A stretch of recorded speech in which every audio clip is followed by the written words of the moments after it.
Hey YouTubers, today we have a GE Cafe double oven, and the upper oven, which gets used most often, is no longer heating up. So we are going to change the igniter. So I pulled out the oven rack, and I have this light on, so I do have it still plugged in, but I'd like you to unplug it before you do this procedure. I'm just leaving this light on to make it easier for you guys to see, but it's a little dangerous to keep these powered up when you're doing it, so I'd prefer if you either turn off the breaker or you unplug it. So I'm using a 1/4 inch drive to remove 2 1/4 inch screws from the back of the lower panel. This is again on the upper oven. Once I get those screws out, I can lift up on this bottom plate and I can pull it out toward me. There's another deflector plate that kind of spreads the heat, and there's 3 1/4 inch screws holding it in place. So same thing, we're just going to remove those. We'll be able to pull this plate out. So when ovens don't heat like this, it's usually 3 possibilities. Most often it's the igniter has worn out, and sometimes the controller that's sending power to the igniter is no longer working, and sometimes there's a high limit, like kind of like a fuse that can blow when people use self-clean, and that can also limit it. But most often it's just you need to change the igniter. This customer mentioned that their oven is only 2 years old, so this is kind of early, but they said that they were using self-clean, and self-clean is kind of destructive for these igniters. They don't last as long. We advise people not to use self-clean. Here's the igniter, and I'm going to remove a couple of screws holding it in. And first thing I'll do though is I will pull on these wires to get them pulled out of the firewall a little bit to give me extra wire, and I'm going to I'll just show you guys first what the igniter is doing. So I'm going to set it for bake. I'll press start, and we'll see the igniter glow. So this igniter still is hooked up. It has power. It does glow, which is correct, but since it's worn out, it doesn't glow bright enough. It gets like orange hot. We want to get like white hot. They don't get hot enough, they won't let gas flow in because they don't want there to be an explosion. So that's a common symptom when igniters are going out. You don't get as much heat, or in this case, you're getting no heat. Sometimes you get uneven cooking too. These igniters are only about 20 bucks, and they're very easy to pop in. Doing this yourself, you probably save about $200. So I'm going to make a cut with my wire cutters at about 2 inches away from the igniter. Again, I would like you guys to have the power off, either unplugged or the breaker turned off. I'm used to doing this stuff live, but I don't advise it. Hey guys, can you take just a second to click on the subscription link below? It really helps our channel, and also the bell notification, so every time we make a new video, we can send it right to you.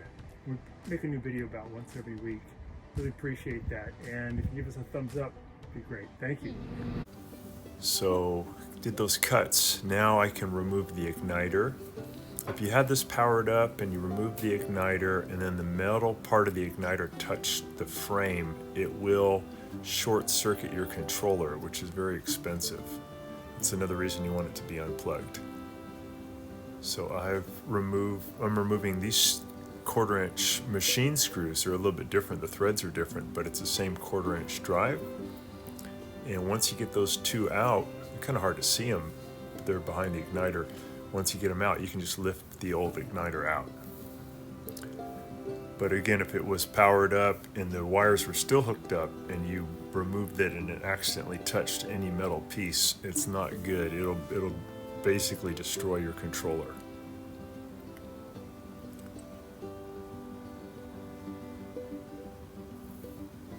So we get those little machine screws out.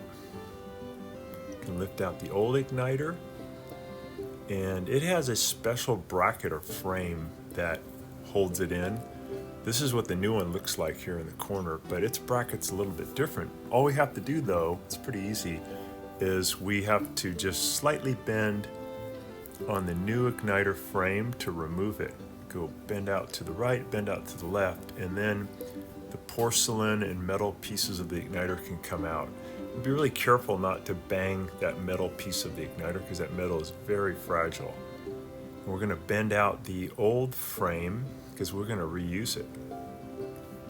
remove the old porcelain and metal igniter from inside that old frame, and then we'll put the new igniter inside the old frame, and then we're just going to use our fingers to squish in that metal onto the new igniter, and then I'll actually squeeze a little bit, not really hard, but a little bit with a pair of pliers so that it's holding into that, that frame is holding into that igniter.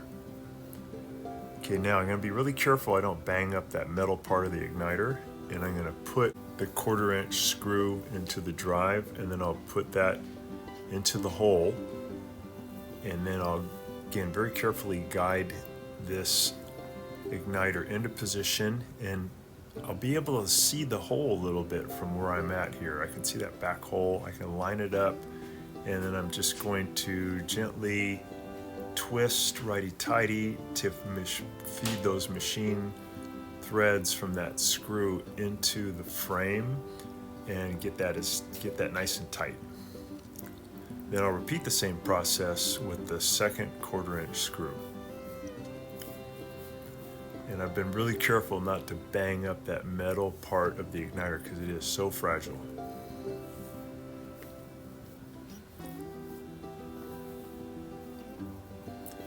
And the next thing I'll do is hook up the wires. Now when you hook up these wires, there's no polarity issue.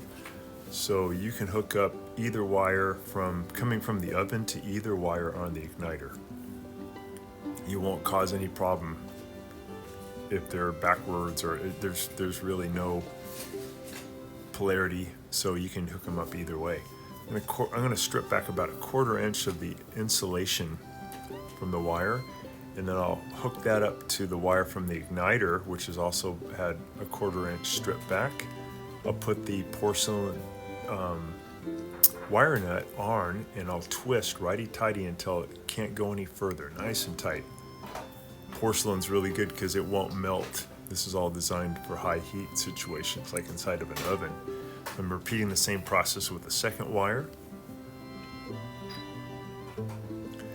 Get that into position, and I'll twist that on, get it super tight. We're going to then feed all that wire back into that hole inside the firewall just to get it out of the way. So just push that arm in, and we're going to give it a little test to make sure it's going to light. So the difference between these old igniters and the new igniters, they both glow, they both light, but the new one glows brighter and has a different resistance value that lets the safety valve open up. So I'm pressing bake, I press start, and it should fire up here pretty quick. It should start to glow usually within 30 seconds. And to just be a little patient, I'm going to press in on the door switch here so it gets darker so we can see better. We can see it's already starting to glow. And when it gets hot enough, it'll open up the safety valve, it'll let the gas flow in, and it'll be bright and hot enough to, like a match, to light that gas. We'll get a nice blue flame.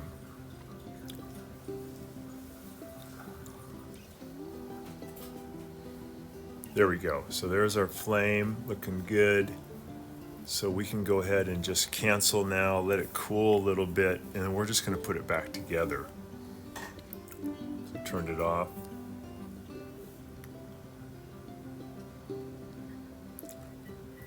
So we're feeding the heat deflector back in. It has 2 tabs in the back, and you just tighten up the 3 screws in the front.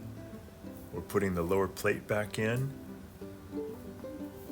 Fits in on the lip in the front, and we set down the parts in the back. We add these longer 1/4 inch screws back in. We just spin them in by hand, and then we can get them tight with a wrench.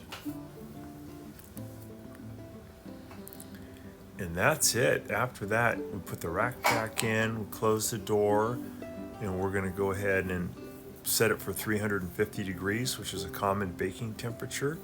And we're going to let it heat up and make sure it can get up to the proper temperature, which this one did. It did great. You do probably want to let this go up to 350 degrees and hold it for about 20 minutes to let it bake off any kind of smoke or gas coming off the new igniter so it wouldn't contaminate your food. And then it should be okay to bake. Putting in the rack, close it, set it for 350, and we'll press start.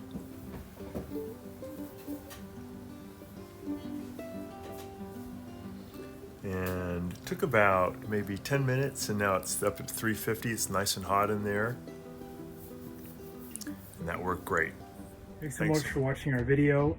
Please leave any comments or questions in the comment section below. We really appreciate that. We have a really nice video coming up for you right here that I think you'll enjoy. Very similar, dealing with appliance repair. So thanks again for watching our video.